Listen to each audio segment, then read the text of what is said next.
चोर गद्दी छोर, मैंने कोई चोरी नहीं करी है और ये सरकार बिल्कुल फेयर तरीके से बना है। अब देखिए दोस्तों, ये जो मैं लाइन बोला वो अभी के समय में सबसे ज़्यादा चर्चा का विषय है, वो है वोट चोर। ठीक है। हाल ही में दोस्तों राहुल गांधी जी द्वारा वोट चोरी का आरोप लाया गया, यानी कि बिल्कुल बाकायदा और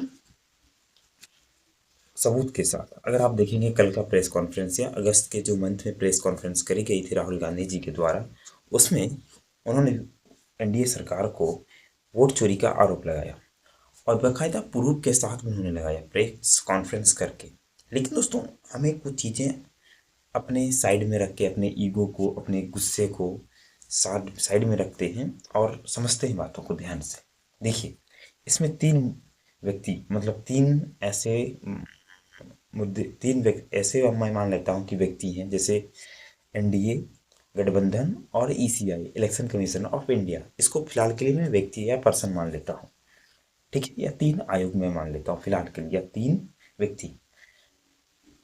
तो विपक्ष का कहना है ये है कि भाई, जो वर्तमान सरकार बनी है उन्होंने वोट चोरी किया है। सरकार का कहना है कि भाई मैंने कोई वोट चोरी नहीं की है। इलेक्शन कमीशन बोल रहा है कि भाई अगर ऐसा कुछ है तो हमें विपक्ष के द्वारा लिखित तौर पे ये दिया जाए और केस किया जाए, इसकी सुनवाई करी जाए, हमें लिखित तौर पे जाए ताकि हम उस पर एक्शन ले सकें।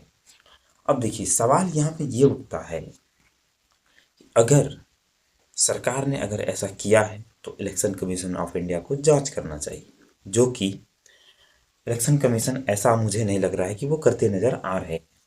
राहुल गांधी पीछे हटने को तैयार नहीं है। वो भी चाहता है कि भैया हमें क्लियर क्लियर चीज़ें पता होनी चाहिए।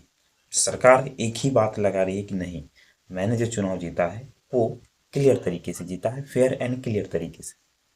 अब सवाल ये उठता है कि अगर राहुल गांधी अगर आरोप लगा रहे हैं तो उसके, आप आरोप को नहीं नकार सकते हैं। अगर आरोप नकारा जाएगा तो ये झूठा होगा। अगर विपक्ष, सॉरी पक्ष, अगर सॉरी सत्ता पक्ष अगर इस आरोप को खारिज कर रहा है तो भाई तब विपक्ष गलत है। अगर सरकार, अगर इलेक्शन कमीशन ऑफ इंडिया इस चीज पर संज्ञान नहीं ले रहा है तो इसका मतलब संज्ञान, इसका मतलब कुछ तो झोल है।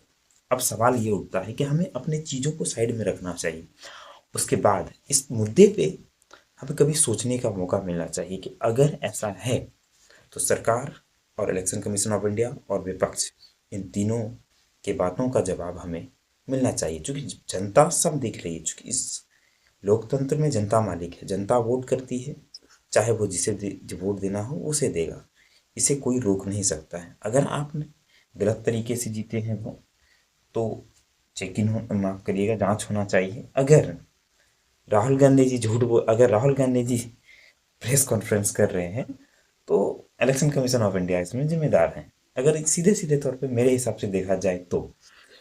बाकी मैं आपको इलेक्शन कमीशन ऑफ इंडिया के जो प्रेस कॉन्फ्रेंस है वो मैं लिंक में दे दूंगा वीडियोस।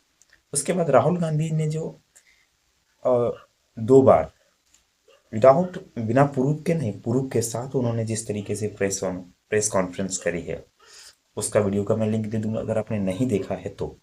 प्लस ईसीआई यानी इलेक्शन कमीशन ऑफ इंडिया के जो वीडियोस हैं, जो उन्होंने प्रेस कॉन्फ्रेंस करी है, उसका भी मैं लिंक दे दूंगा। मैंने तीनों को देखे हैं, अच्छे से देखे हैं। अब तीनों के बातों को अगर मैं देखूं तो एक सिरे से वो नकार रहे हैं, एक सिरे से ये नकार रहे हैं और एक तरीके से ये नकार रहे हैं। आप अपना इन तीनों वीडियो को देख करके फिर अपना ओपिनियन बनाइएगा, ठीक है। बाकी अब आगे क्या होता है इसके लिए तो फिर वेट ही करना पड़ेगा, इंतजार ही करना पड़ेगा। बाकी देखते हैं कि आगे क्या होता है। अगर आगे आएगा तो इस पे वीडियो फिर मैं बनाएंगे। बाकी बात, धन्यवाद। चैनल को सब्सक्राइब करिए, वीडियो को लाइक करिए। ऐसे वीडियोस बनाने के लिए हमें मोटिवेशन मिलता है ताकि और अच्छे से अच्छे मैं कंटेंट ला सकूँ। जय हिंद।